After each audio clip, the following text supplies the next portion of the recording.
നമസ്കാരം, ഞാൻ doctor Koshy Panicker, consultant general surgeon and practising podiatrist, SUT hospital, Pattom, Trivandrum.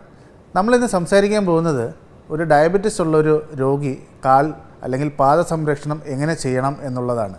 Diabetes വന്ന് ഒരു 5-6 വർഷം കഴിയുമ്പോഴത്തേക്ക് നമ്മുടെ കാലിലേക്കുള്ള നാഡി ഞരമ്പുകളുടെ വീക്ക്നെസ് വരികയും കാല് വേർക്കാതിരിക്കുകയും കാല് ഡ്രൈ ആയി കാല് പൊട്ടാനുള്ള സാധ്യതകളുണ്ട്. 2, ഈ ബലക്ഷയം കാരണം നമ്മുടെ മസിൽസിൻ്റെ ചുരുക്കം സംഭവിക്കാം. അപ്പോൾ കാലിൻ്റെ അലൈൻമെൻറ്റ് മാറാം.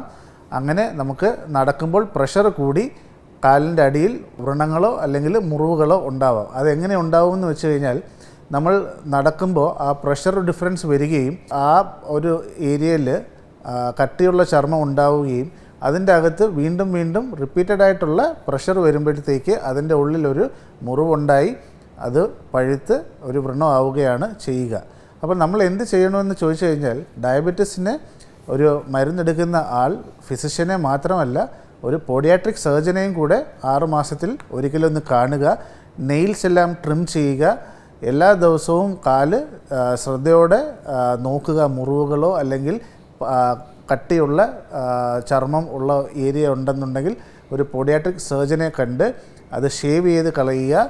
ഇല്ല എന്നുണ്ടെന്നുണ്ടെങ്കിൽ അത് വീണ്ടും ഒരു അൾസറായി മാറാവുന്ന ചാൻസുകളുണ്ട്.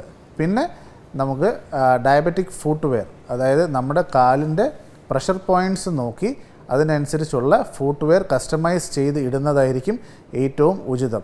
ഈ ഡയബറ്റിസ് ഉള്ള രോഗികൾ അല്ലെങ്കിൽ ഇത്രയും കാലിന് നമുക്ക് സെൻസേഷൻ അറിയുന്നില്ല അങ്ങനെയുള്ള ആൾക്കാരാണെന്നുണ്ടെങ്കിൽ വീട്ടിൻ്റെ അകത്തും പുറത്തും ഡിഫറെൻറ്റ് ചെരുപ്പുകൾ ഉപയോഗിക്കാൻ നോക്കുക. അതായത് നമ്മൾ ചെരുപ്പില്ലാതെ വേറെ എവിടെയും നടക്കുകയോ അല്ലെന്നുണ്ടെങ്കിൽ പറമ്പിലേക്ക് ഇറങ്ങിയോ ചെയ്യാതിരിക്കുക. കാരണം നമ്മുടെ കാലിൻ്റെ അടിയിൽ ആ സെൻസേഷൻ കുറവ് കാരണം എന്തെങ്കിലും ഒരു മുറിവ് വന്നു കഴിഞ്ഞാൽ നമ്മൾ അത് അറിയാനായിട്ട് ലേറ്റ് ആവുകയും ആ അറിഞ്ഞ് വരുമ്പോഴത്തേക്ക് അവിടെ ഒരു പഴുപ്പ് വെക്കുന്ന ഒരു അവസ്ഥയും ഉണ്ടാവാനുള്ള സാധ്യതകളുണ്ട്.